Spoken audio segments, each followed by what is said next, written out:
நான் ஒரு விஷயம் ஷேர் பண்ணணும்னு நினைக்கிறேன் ஆக்சுவலாக இங்கே. நான் வந்து என்ன பண்ணுவேன், முதல்ல டியூன் போடும்போது நம்ம தனனானா தானனா அது ஒன்று பாடுவோம் இல்லையா. ஸோ பாடும்போது பொதுவாக டைரக்டர்ஸ்க்கு அந்த அந்த தனனானா தானனாங்கிற சந்தத்தில் பாடினா புரியாது.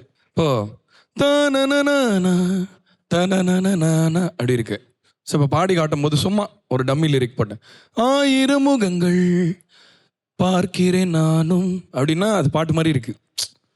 ஸோ அவங்களுக்கு பாட்டை அதை எப்படி உருவகப்படுத்துறதுன்னு தெரியாதனால நம்ம சும்மா ஒரு சிம்பிளாக 2 வாரத்தை போட்டு பாடினா அவங்களுக்கு அது பாட்டு மாதிரி கேட்கும். இதை வந்து தேவா சார் வழக்கமாக அவரே பண்ணுவாருன்னு நான் கேள்விப்பட்டேன். ஸோ இன்னி வரைக்கும் நான் ஃபாலோ பண்ணுறேன். அது வந்து எனக்கு வெற்றியாக இருக்குது இன்னி வரைக்கும். அதை வந்து இங்கே நான் அதை ஷேர் பண்ணணும்னு நினைக்கிறேன்.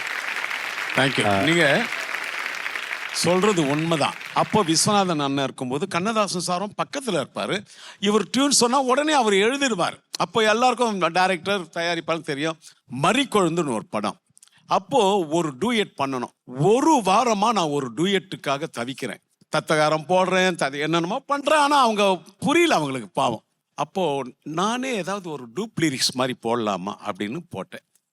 தானே நானே தானே நானே தானே நன்னே தரே நானே நானே தானே நானே. இது யாருக்குன்னா டூயட் கேட்டோமே இவர் ஏதோ பாடுறாருன்னு தான் நினைப்பாங்க. நான் உடனே ஒரு டூப் லிரிக்ஸ் போட்டேன். கண்ணதாசனே கண்ணதாசனே வந்து விடு, என் காதல் கவிதை வரிகளை கொஞ்சம் திருத்தி கொடு. இது நான் ஒரு வாரத்துக்கு அப்புறம் தான் இந்த டூப் லிரிக்ஸ் போட்டு, அண்ணே தேவானா இது சூப்பர் அப்படின்னாங்க. அங்கே நின்னேன். சரி, இதுக்கப்புறம் வெறும் தன்னனா கண்ணனாலாம் இல்லை, நம்மளே போட்டுடலாம்.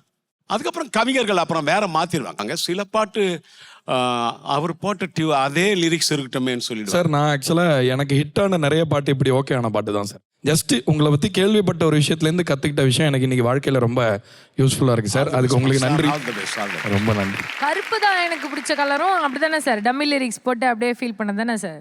பட் நிறைய பேர் வந்து நான் டம்மி லிரிக்ஸ் உதாரணத்துக்கு சொல்கிறேன். ஒரு பாட்டு அண்ணாமலையில் வந்து குஷ்பு பேர் வந்து நந்தினி. என்ன டூப் லிரிக்ஸ் போட்டேன்னு சொல்லிடுறேன். நந்தினி நந்தினி என்ன நீ நம்பு நீ. நான் போட்ட டூப் லிரிக்ஸ் இதுதான். ஏன்னா அவங்க பேர் குஷ்பு, நந்தினி. இது கவிஞர் வைரமுத்து சார் கிட்ட போகும்போது கொண்டையில் தாழம்பூ அப்படின்னு ஆரம்பிச்சு பின்னிட்டார்ல.